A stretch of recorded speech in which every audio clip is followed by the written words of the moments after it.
ito na ang nagbabagang balita sa osa ito.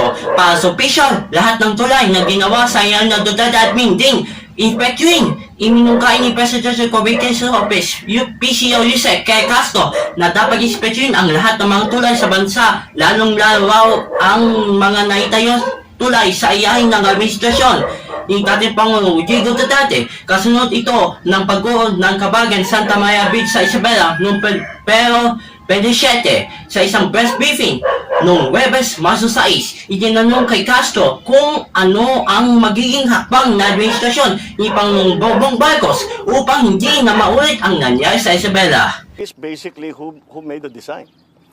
Because their design is poor. Dapat ang funding nito was supposed to be, ang project cost nito is 1.8 billion. So binawasan under 1 billion para makamura. Design is really weak.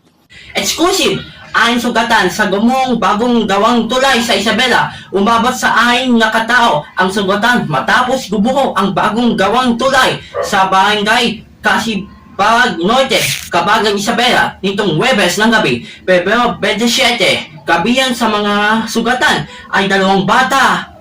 Bandang alas 8 ng gabi, 4 na sasakyan, isang truck, 2 sports utility vehicles at isang motorsiklo ang tumawid sa tulay at bumagsak sa ilog.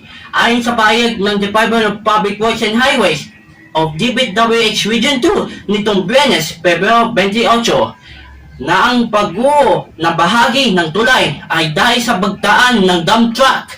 Gayunman, patuloy na nagsasagawa ng pagsusuri ang DPWH Region 2 sa nangyari insidente.